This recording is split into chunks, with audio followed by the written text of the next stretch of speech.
What's up, film fans, and welcome back to another episode of The Dark Room, where two blind cinephiles illuminate the sighted. I'm Lee Pugsley.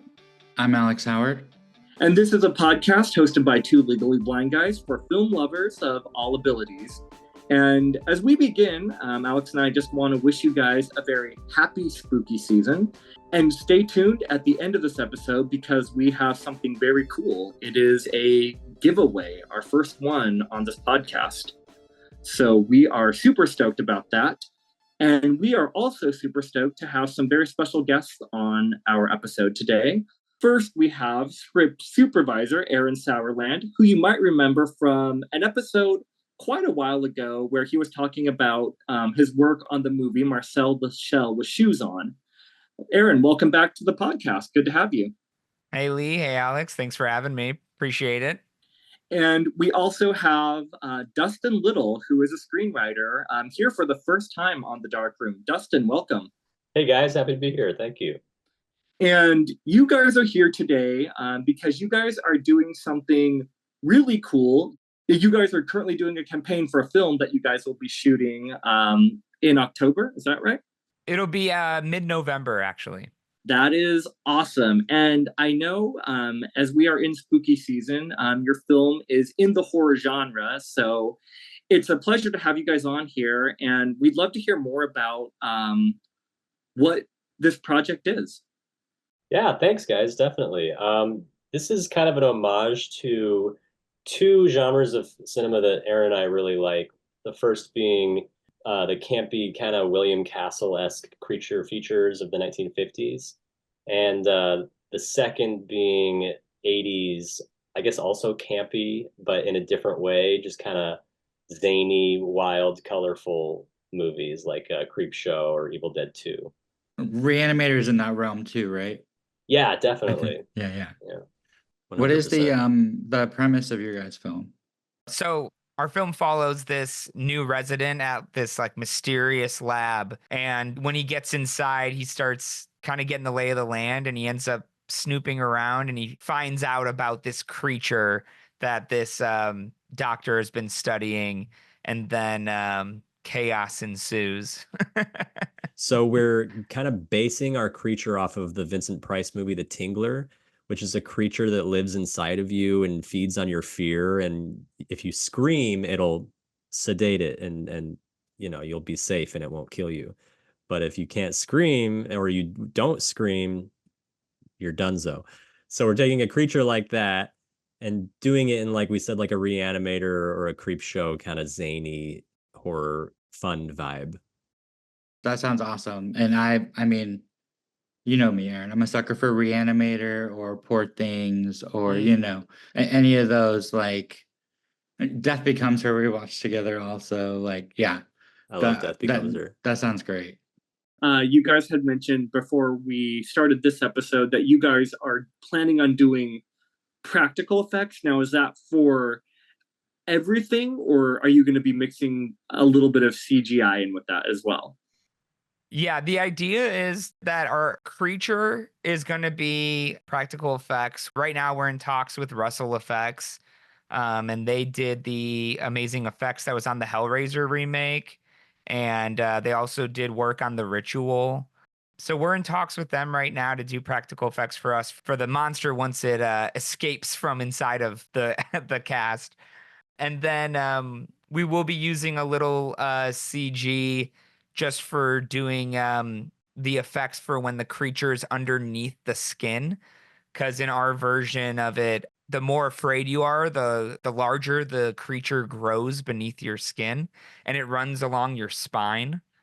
And so to save us time on set and also budget wise, while it's under the skin, it'll be CG.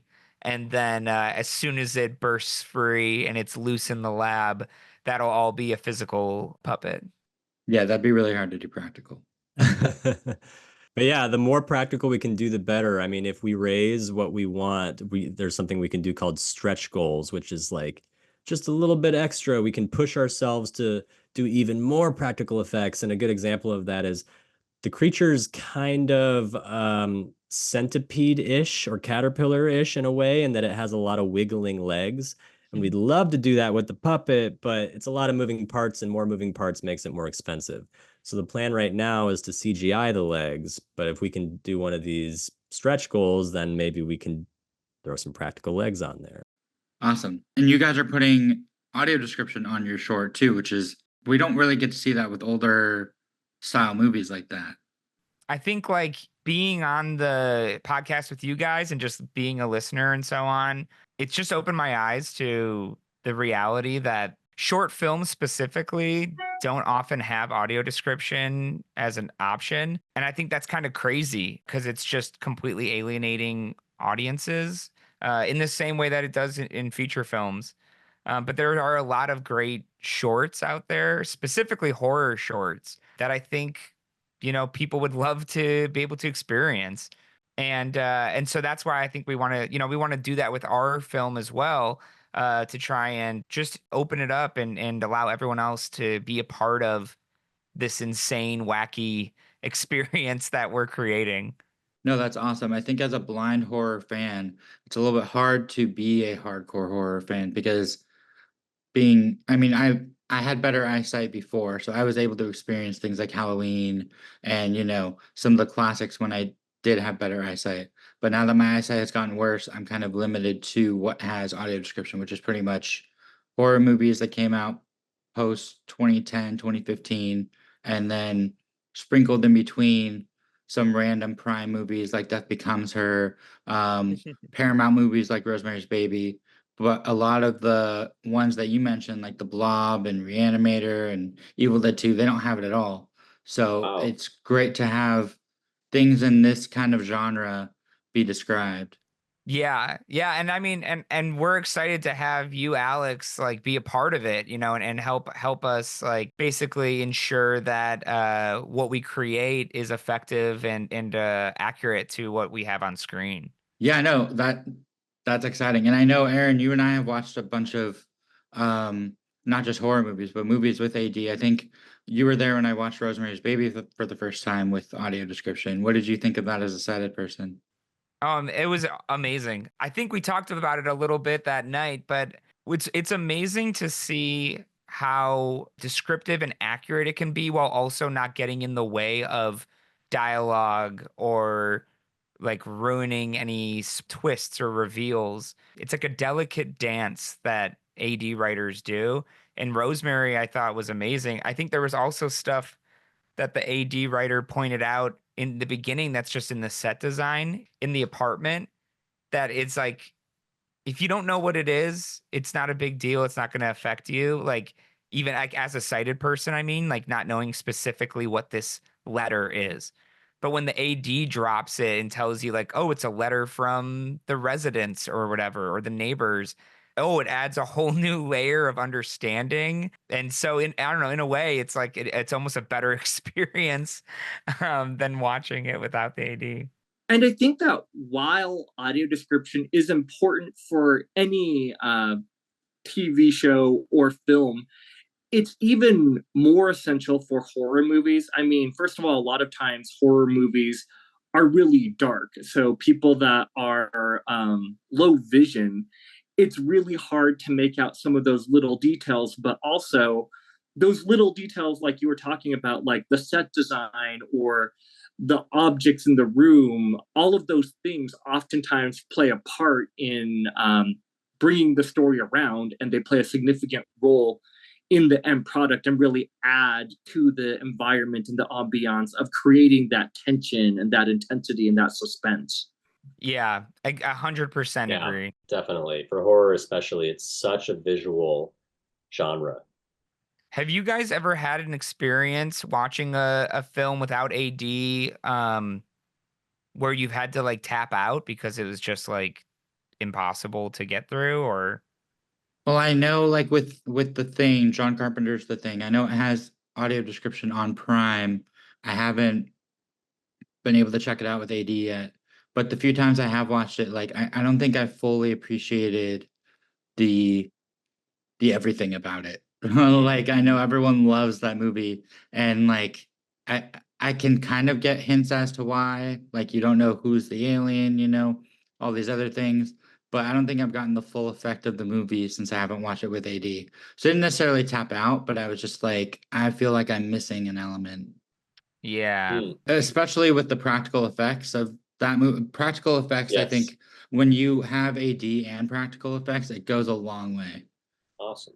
And to answer that question as well for myself, there have been a handful of movies. I can't think of them off the top of my head, but they have fallen in the horror genre. And because they were too dark and they were mostly silent with very little dialogue to follow what was going on, I did tap out. You know, I would try to follow the story for maybe the first half hour.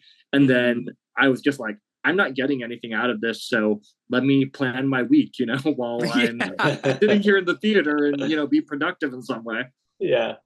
Man, and like I hate to hear that, you know, and I think that ties back into also like what Alex said of older classics, like movies from the silver age of horror films. Like I know like Alex brought up before the call, we have talked about like the Universal monster films. Those don't have AD, and I think that that's an insane thing to say.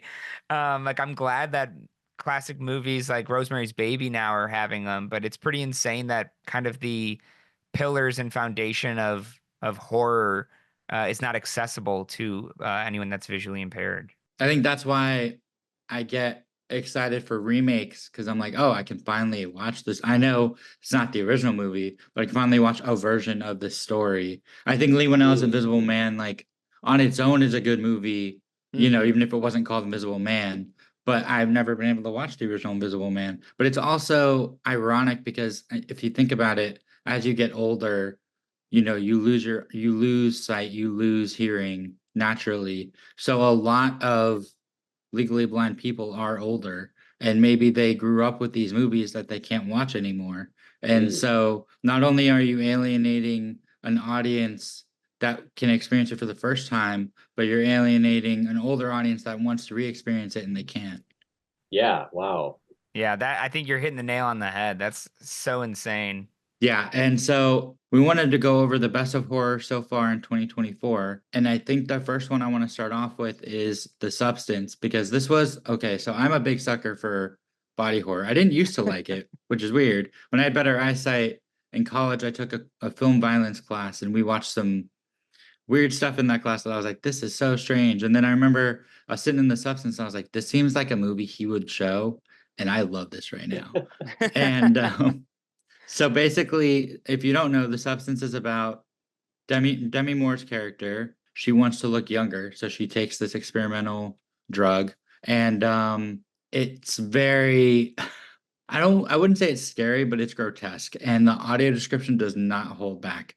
And I would not recommend this movie if you don't like gross imagery, but if you do, I very highly recommend it. It is What so good. flavor of gross are we talking about? Is it like blood and guts, or like it's weird? I can do blood and guts, but certain things like needles, it makes me cringe and I have to look away. I'm the same way. There's a good amount of needles, but yeah, I just looked away at those parts. But yeah, it's more like, you know, weird bodies splitting together or merging together, or yeah, just weird stuff that you don't see in like regular life. And it's just the description is so good. And I've never seen, like, yes, we had Men, yes, we had Infinity Pool, there was another one, Crimes of the Future, like technically those are body horror, but this is like more like Society or Slither or The Fly. It's definitely harkening back to like older extreme body horror, and it has AD and it's awesome.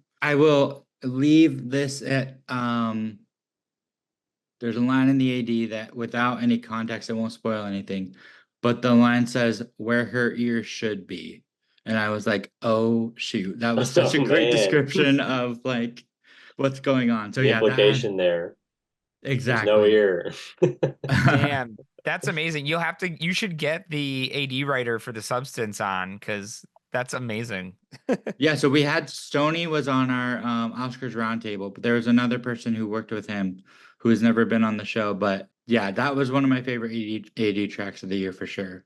Wow. Very cool. Yeah, I'm really excited to see that film based on your review of it and just how good you said the AD track was. Always am down for a really good AD track. And it's been nice because I've kind of been shifting more of being more descriptive about those grotesque images and things that before they were a little more timid on.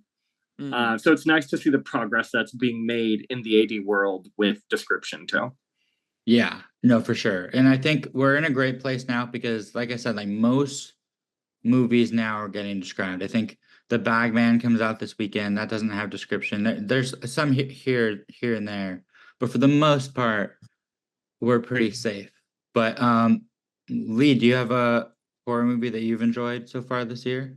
There's been quite a few that I've enjoyed, and I haven't seen as many as you. But let's just first of all acknowledge what a great year for horror this has been. It seems like there's like a new horror movie that's coming out like every week or every other week, and the train just keeps going. And I think that's really awesome for horror fans. And most of them are like original, with the exception of like A Quiet Place Day One. Most of them are, original ideas. It's almost like a horror renaissance I feel like we've been experiencing. Yeah.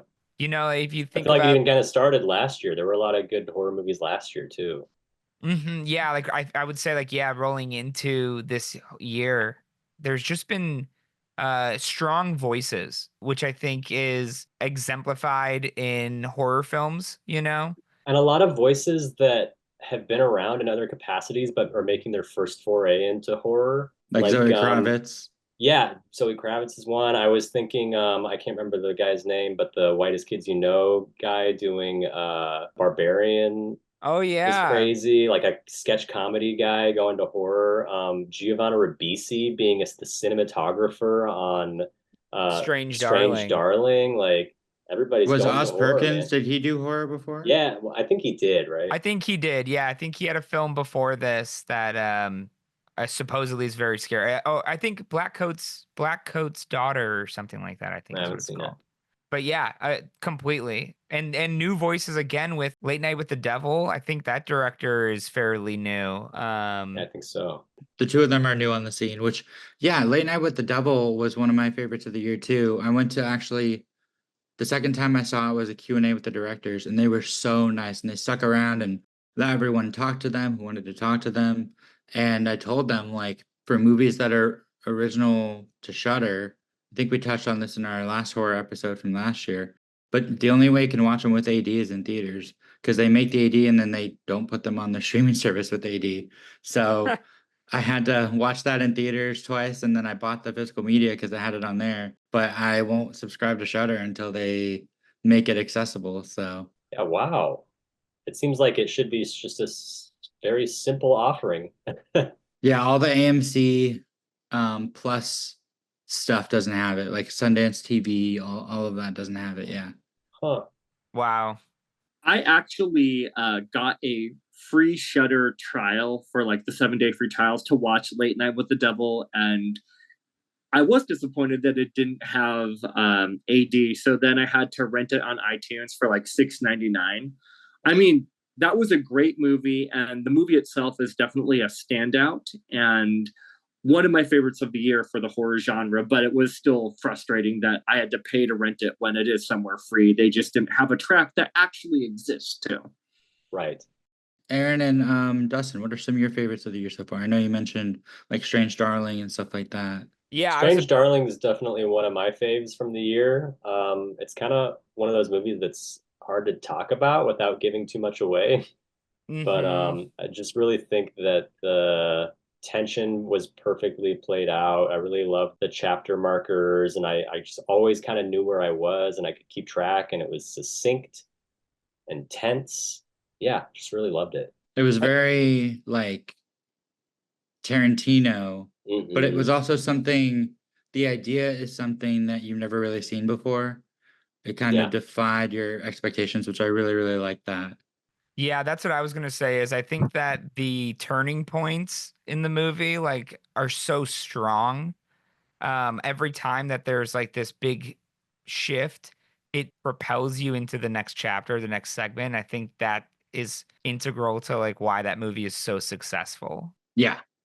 It's like Pulp Fiction, if Pulp Fiction were about a serial killer. Kind of, like with the out of order. Yeah, the nonlinear Yeah. storytelling, absolutely. Yeah. I also really loved Longlegs, and I know that there's like I feel like there's become a counter wave that has come out since the movies had so much success. A lot of people pushing back on it, but I absolutely loved it. I think that it executes the tone that it's going for and the style like perfectly. And yeah, I really enjoyed that. Strong performances. Oh my God, Nick Cage in it is crazy good. Definitely. Yeah, and Micah Monroe is always really good. She's fantastic in it. She's awesome. Yeah. And Yeah. I hadn't seen her in anything since It Follows. Yeah, I haven't either, actually. Yeah. So for me, it was like great to see her do another horror movie and do something so drastically different than her character in It Follows. What are people pushing back about? It's just it's pop, people like it, so I want to be an individual and not like it? Or what are they, or is there saying something specific about what they didn't like? A lot of people are they take the extremeness of it and they're like, oh, it's silly, it's laughable. Like, it's one of those things where I think every horror movie is faced with this challenge, which is like the audience either buys into it or they don't. And like, if you buy into it, then the movie's effective and it's fun and it's scary. But if you just don't subscribe to it, then like, it's just like a laughable, miserable experience. I mean, it's a Nicolas Cage movie. Like, you should know going in that it's going to be a little batty, and you can't hold that against it. It's not going to try and pretend to be something that it's not. Exactly. I really enjoyed Longlegs as well. I'm definitely a fan of that movie for all the reasons that you mentioned, Aaron. I don't know how the AD track was, but cinematography as well in that is so specific. It's got such a grainy and like physical feel to it. I think that lends a hand to why that movie is so memorable and why it works so well.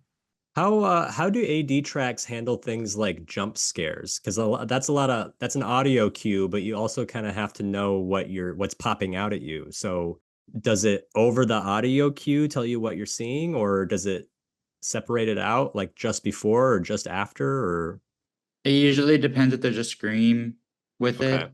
They'll do it just before or sometimes just after. It kind of depends on where you have room to do it.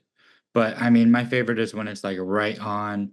Like I was watching Never Let Go yesterday, and there's like this tense scene of like, is he gonna do it? Is he not gonna do it? And they described it right before, which I was like, that's fine. That's where they had room. But yeah, I much prefer if you can get it as close to the actual thing as you can.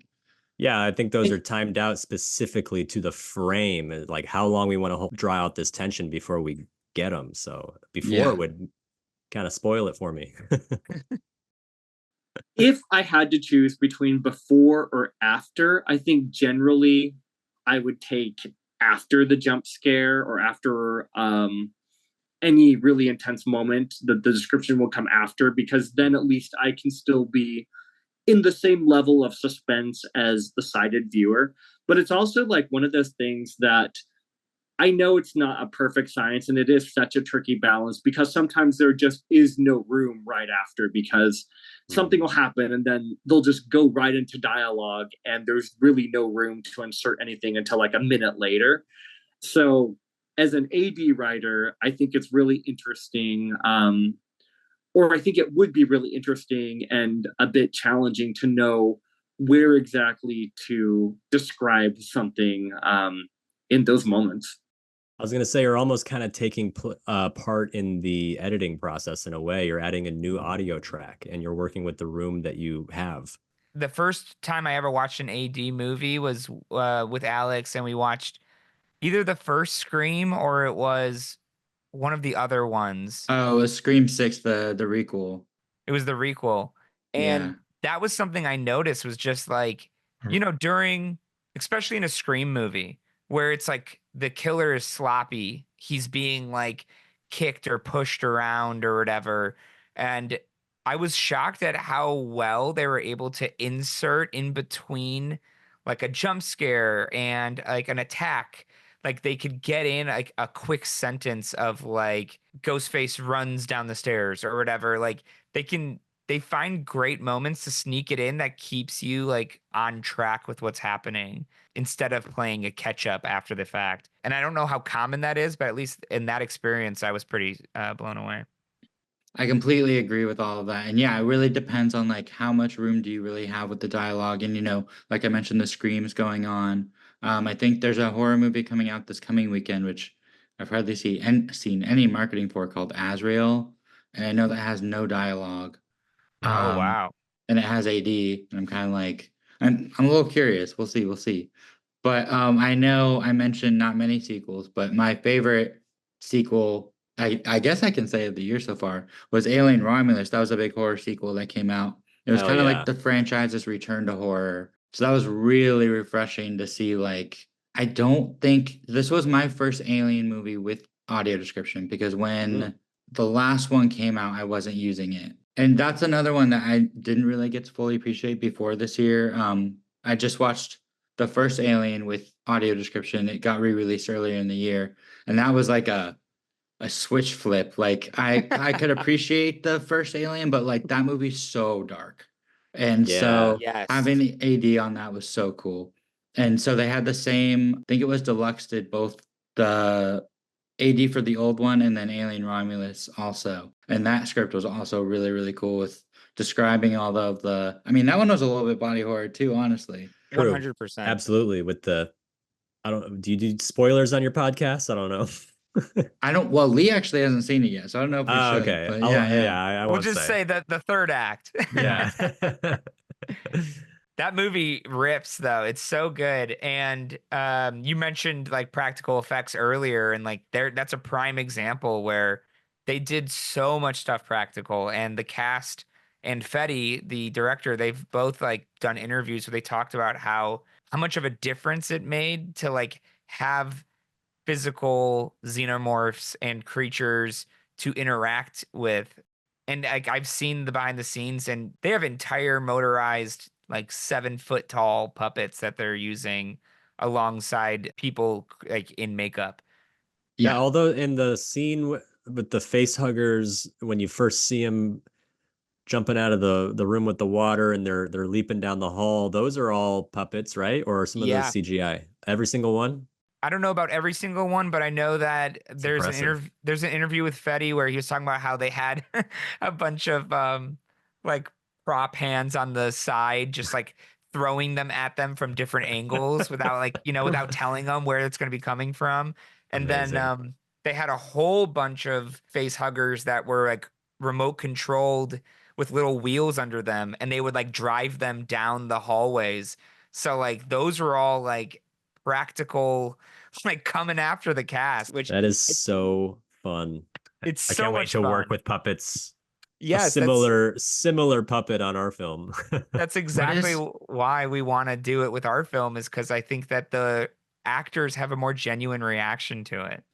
And I think with horror movies, having the practical effects for the creatures and not having them be CG, it just adds so much more to the style, to the camp, if that's what certain films are going for, or just to the environment to have a practical creature on screen. And you can kind of see the difference in them. And, for those that do CG creatures, not to say they haven't been done well, but there's just something that's so much more satisfying to me about having practical effects for creatures.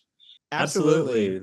Like when you guys were talking, when we're, you can tell we work together a lot. We often echo each other. When we were talking about Alien Romulus earlier and the creatures chasing them down the hallway, the face huggers, and people throwing them at them from all different unexpected directions, like that brings to mind kind of going through a haunted house. Like you're putting your actors through a haunted house, and having a practical puppet to scare your actors with or let them react off of is just going to make all the difference. Yeah. And I think that there's, going off what Lee was saying, I think, there's a charm to when something is physically created. And I think it lends a hand to those types of movies, like we've been saying, like Death Becomes Her, like Reanimator, like Evil Dead. The Thing. The Thing, exactly. what we're going for with this is the type of movie that like you're scared and you're tense, and then like we release it with an over the top zaniness. And so, the goal with the physical puppets is to have you also like give a laugh and like have fun with it. We want people to be standing there or sitting there like watching the movie, and when you see the creature, you're like, oh my God.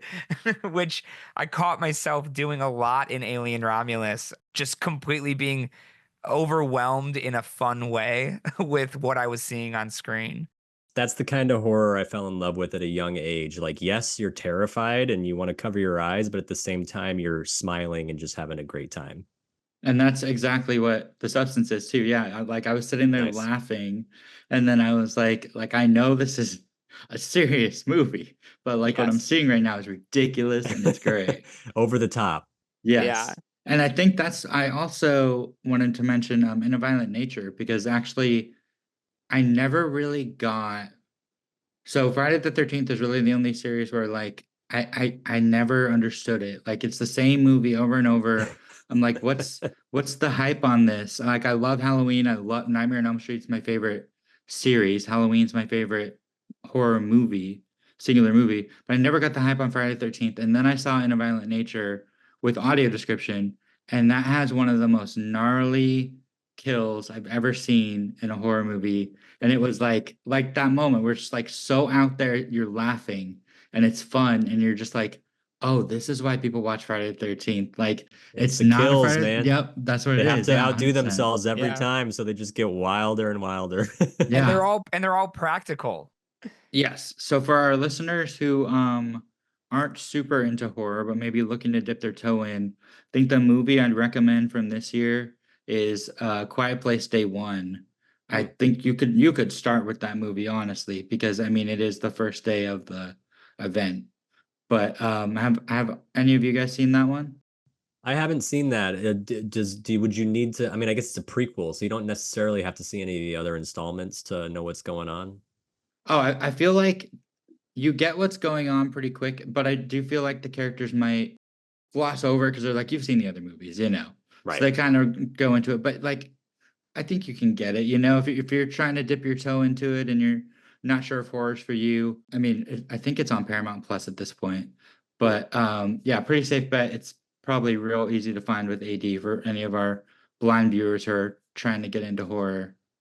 Nice. Yeah, I agree with you, Alex. I don't think you need to see the other two Quiet Place movies in order to understand what's going on in this one, and you're not going to feel lost. Obviously, if you have seen the other two movies, there's little Easter eggs and tie-ins that you're going to pick up on, but I wouldn't call it essential viewing to watch Quiet Place 1 and 2 before A Quiet Place Day 1. Okay, good to know. I think I'd also say, going off of horror fans that are, or people that are not horror fans regularly, that I want to dip their toes in now that it's the spooky season. We've talked about it already on here, but I do think Late Night with the Devil is like a great intro horror, because so much of that movie is vibes. It's just like feels. Yeah, it's all atmosphere. Yeah. Yes. And so I think like when I think of that movie, I think of like a perfect October movie. You throw it on and it's not like so horrific that it's trying to make you throw up or anything.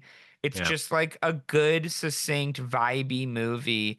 And the scares really come in like kind of punches in certain moments, and then act 3 it pops off. But even when it's popping off, it's not like gonna be overwhelming to you. And that's not a dig at the movie. I think that movie is very successful, but I just think it's a great intro movie. I would agree with that. And there's not many jump scares. And it's also, I mean, it's the recording of a late night show from the 80s. So it's not super horrific imagery either. I mean, it's supposed to be kind of grainy, cheesy looking because it is an 80s, time set. So Yeah. And the style of that movie is just like so cool as well. Like it captured that vibe perfectly. And then Agreed. another thing that you were commenting on, Aaron, and I know Dustin, you actually used the word succinct earlier as well. What I really like about horror movies is most of the time, especially nowadays, they are succinct. It's like They don't need to be 2.5 hours. They can be a tight 90 minutes to hour 45. And you get in, you get out, you tell a story. It's a compelling or gripping narrative, but they know when to let it be and when to end it most of the time. And I just appreciate the tight storytelling that horror movies usually bring to the table. Yeah, totally agreed. It's paramount. You don't want to watch a horror movie or any movie that's got a lot of fat in it. You don't want any time where you're sitting there just wondering what's next. I think, yeah, in modern horror, they're very respectful of the audience's time. And they know that the longer you play in the sandbox, the more the audience is going to start questioning things and Yeah. starting to not subscribe to the world or not. Exactly. Now, on the note of movies that maybe play in the sandbox a little too long in the horror genre from this year, I'm curious to know, for those of you that saw M. Night Shyamalan's Trap, what you thought of it. And I'll start out and say that I'm very much in the minority, and I had a really good time with that movie. By no means is it a perfect movie. So I'll lead off with that, and I'm curious to hear anyone else's thoughts on Trap. So I almost felt like it was two movies. Like the movie you see in the trailer, that was like interesting. And then they kind of switch the premise a little bit, and I feel like that's where it lost me. And yeah, it definitely felt long. Let's be honest, I'm Night Shyamalan's daughter. She's not known for her acting. She's known because she's M. Night Shyamalan's daughter. And I like her singing isn't bad either, but like, come on, her acting isn't great. I'm glad there's more to it than the trailer lets on. I'm disappointed to hear that it's not necessarily a cohesive transition into the film under the film, but it's very strange because I watched Signs and Sixth Sense in the weeks after I saw Trap, and I was like, what happened to his, like, he was Oscar nominated for Sixth Sense. Like, that is a great script. Same as Signs. Like, it is a great script. And Trap just doesn't feel, it feels like the dialogue even feels like a CBS show, not to disparage CBS, but you know, like usually movies have a higher brow dialogue than like your basic. I think the last Shyamalan movie I saw was old, and I felt the exact same way. I was like, what is this dialogue? Yeah. These characters don't feel real. I'm curious because Lee, you had, you enjoyed it, and then Alex, it seems like you kind of were more in the middle on it. But I'm curious if maybe any of that has to do with, at least for you, Alex, like maybe one of the detractors is that you felt a little like bait and switched with like what the trailer was presenting versus what the movie ended up being. Like, you were saying you felt like almost two separate movies. And so I almost wonder if maybe the enjoyment factor comes in where it's like, it's either like, in Lee's world where he was able to accept it and like kind of roll with it. Whereas for you, you kind of were like, oh, this is like a different movie now. But I don't want to put any words in anyone's mouths, but I'm just curious if maybe that is an element to it. It might have been. I can't remember if I knew that was going to happen before or not. Like when you saw Barbarian, did you see Barbarian? Yes. When that shifted, did that bump for you, or were you able to accept like, oh, okay, the movie's doing something? See, it's funny because Barbarian, I liked it, but I also thought this twist is the movie. Like once you know it, like that's it. Like with Sixth Sense, you can go back. Yeah, I've never watched Barbarian again. I'm curious too. But with Sixth Sense, you can go back knowing the twist, and it's even more interesting now. Yeah. I don't know if that's the case with Barbarian. I haven't tried it. But like with Strange Darling, I would say there's something in that too. And at first when I got out, I was like, is it the same thing? Like if I know, and I was thinking about it, I was like, I'm pretty sure if I go back and watch it again, it's still going to be a banger. Like even knowing. Yeah. It's interesting too about the shift in Barbarian because the shift in Trap didn't bump up against me in a bad way. I was totally okay with it. And I will say that if you guys do check out Trap, you'll have the ability to do so in October when it drops on Max. And second, you definitely have to suspend your disbelief. There are many things about that movie that are very unrealistic. And I acknowledge those things. They didn't bother me, and the shift didn't bother me from the first half to the second half. But Barbarian, for whatever reason, I found the shift a little more off-putting, and it didn't work for me quite as well in the same way, even though I do like Barbarian, and I thought that was, as a whole, a good movie. But I found it a little jolting when it did shift. I think that was my problem, Lee, is that I couldn't suspend my disbelief. I think I was like, I can accept, aliens and all these crazy things, but like that's already an established thing, like Quiet Place, aliens coming down, okay.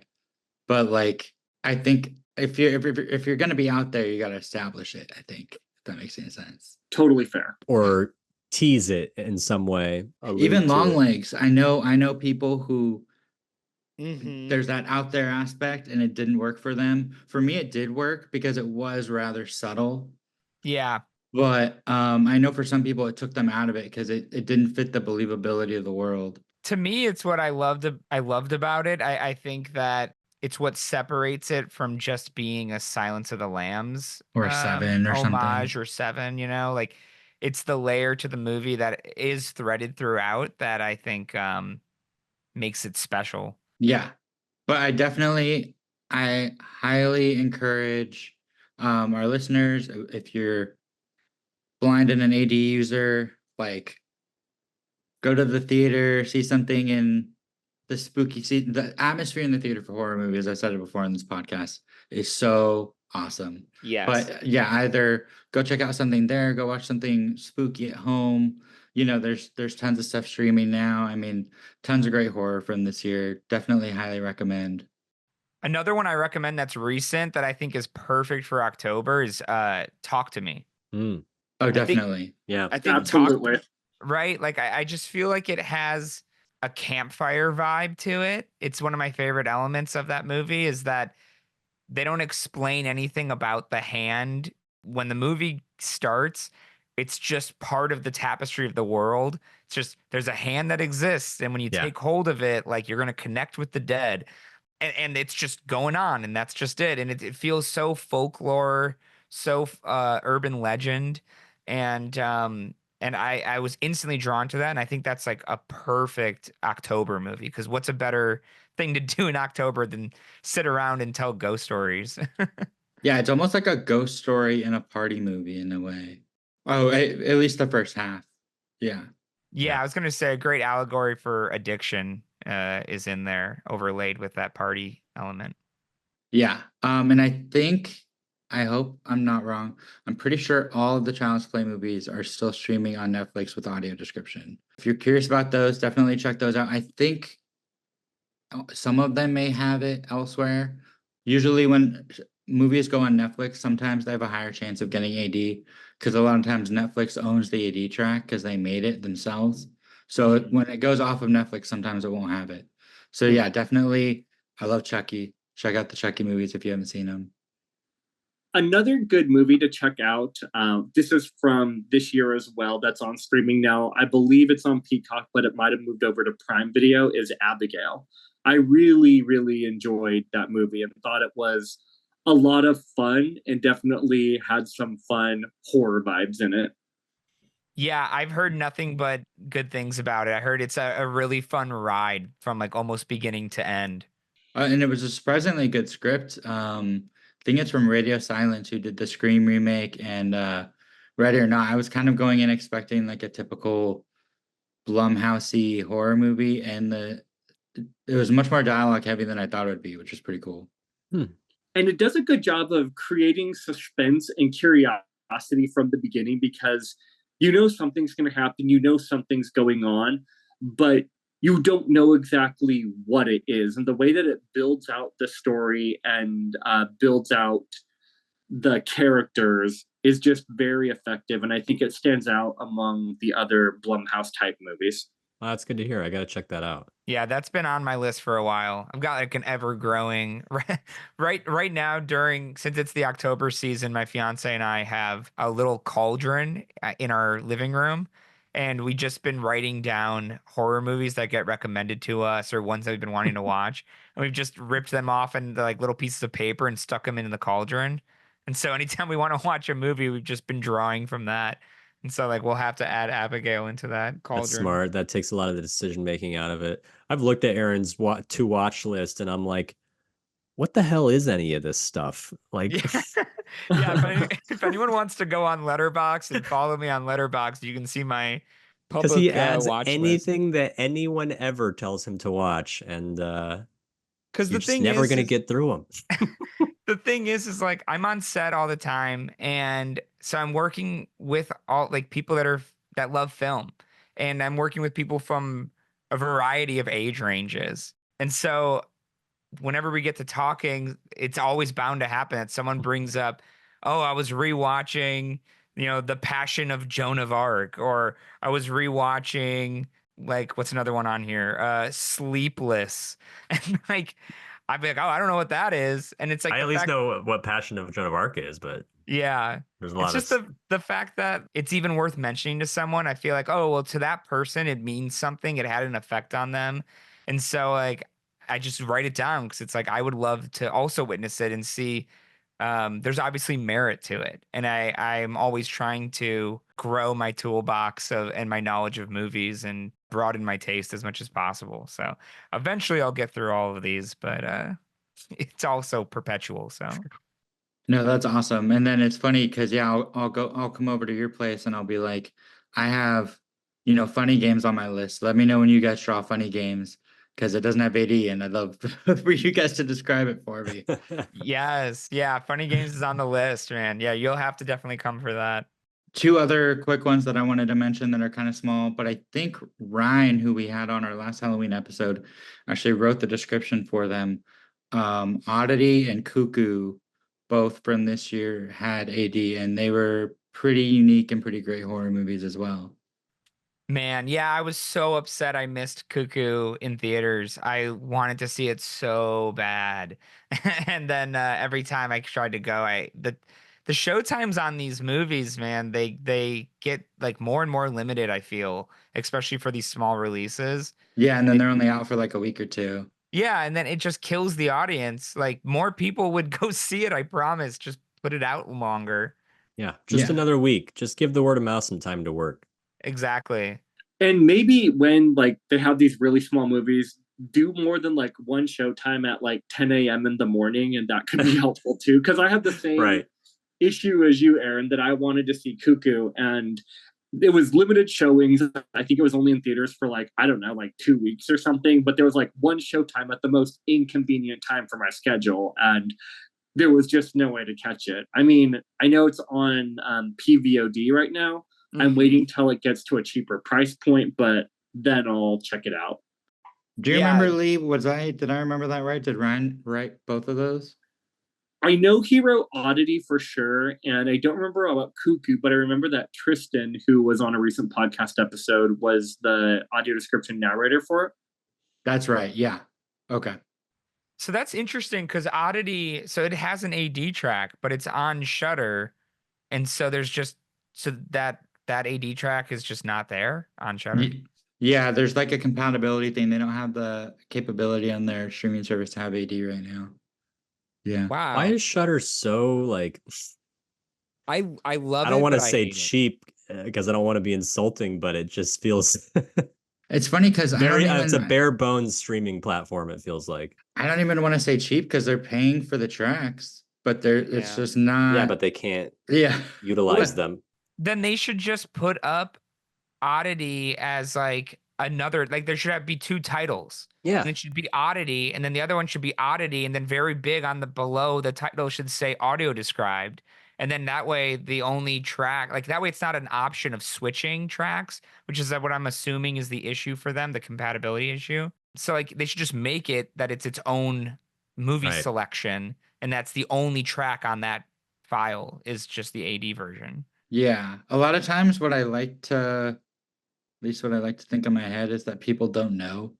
So like I don't know who at Shudder, like obviously someone at IFC is aware of AD. I actually know the person over at IFC where I used to who is aware of AD, and they make it, and then they send it over to Shudder, and the people at Shudder don't know about it maybe. And so like I don't know. But yeah, that's the whole point of this podcast is to raise awareness. So, does Shudder. get just as Listen up, common in these baby. captions.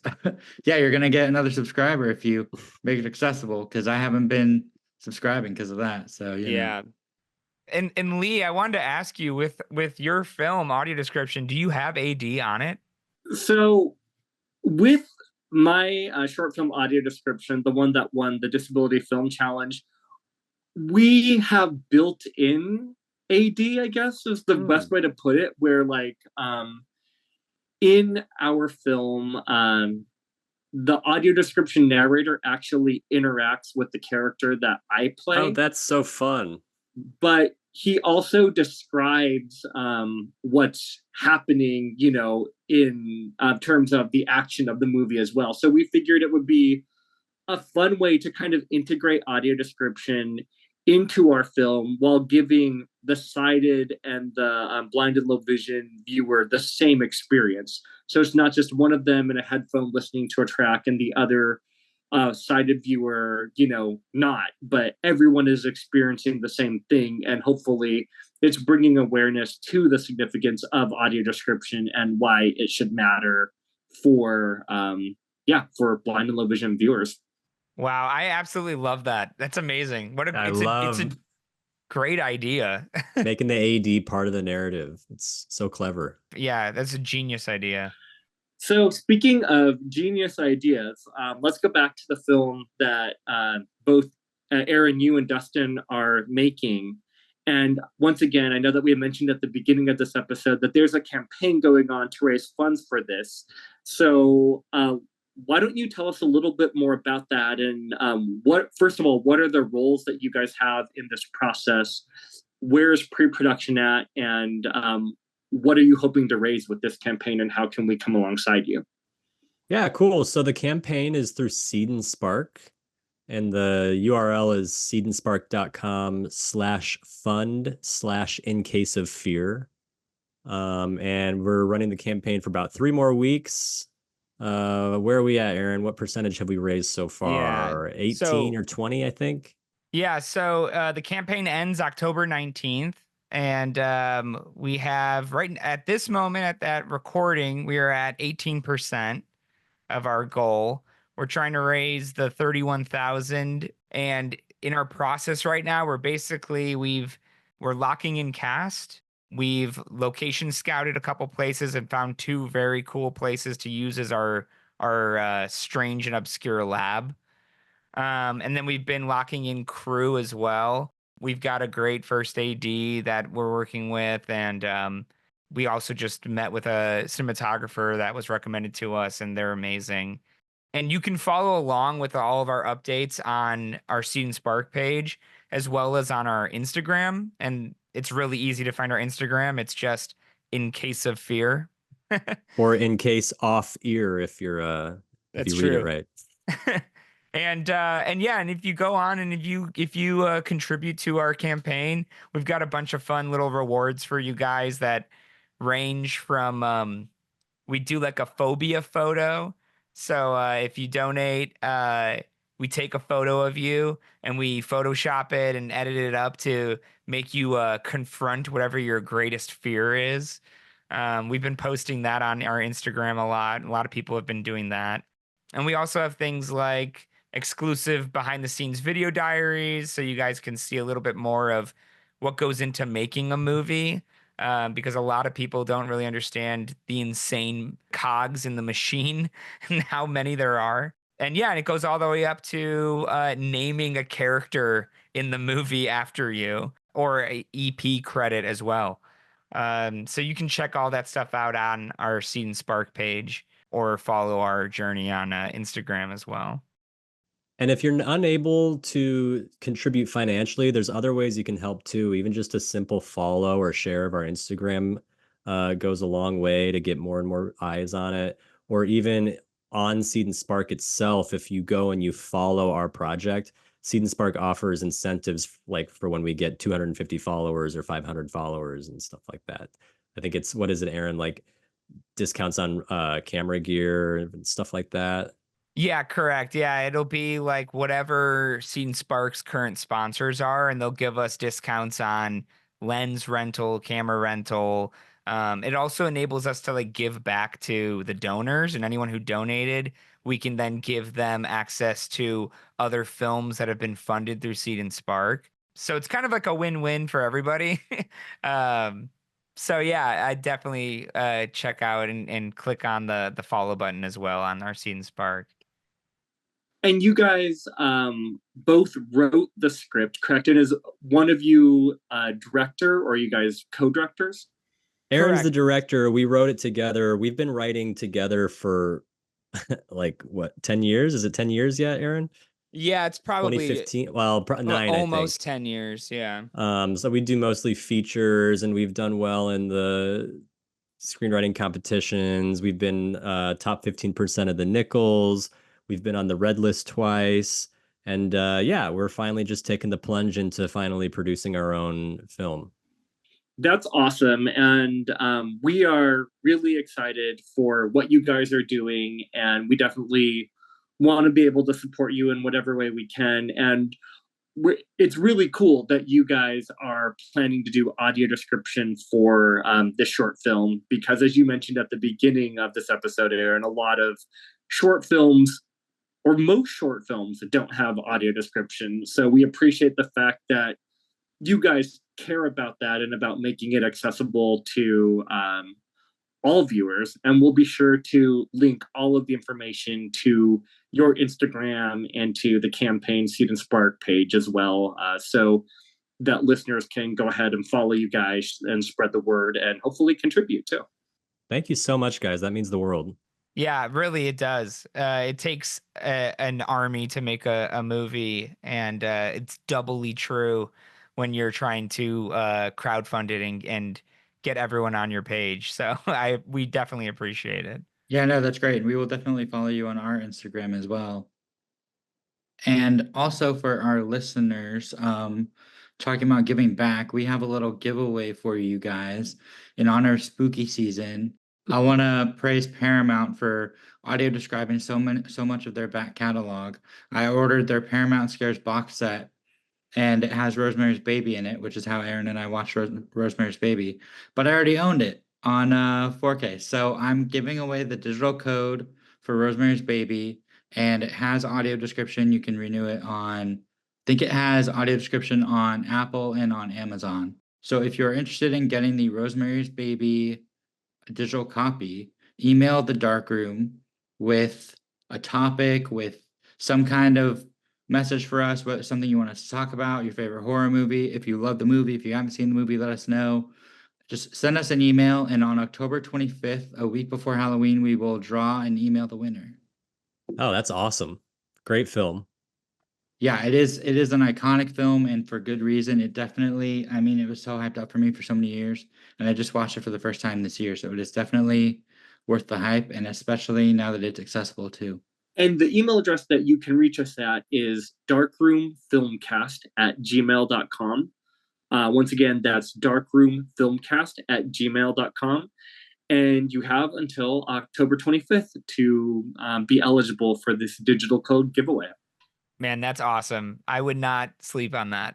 Like that, you should definitely take advantage of that, because like you guys said, Rosemary's Baby is a classic, and if you haven't seen it, this is your chance. This is it. And we'd also like to thank Matt Lauterbach for making the transcriptions of this episode possible, and his company All Senses Go. And we also want to thank you, Aaron, and you, Dustin, for being on this episode. This was a great discussion on horror films from this year, and we're excited for what the future holds for you guys. Absolutely. Love talking horror anytime. Love to come back. Thank you, guys. We really appreciate it. And to all the listeners out there, thank you guys so much for listening. We will see you next time here on The Dark Room. Take care, guys. Happy Halloween. Thanks a bunch. Happy Halloween. Happy Halloween.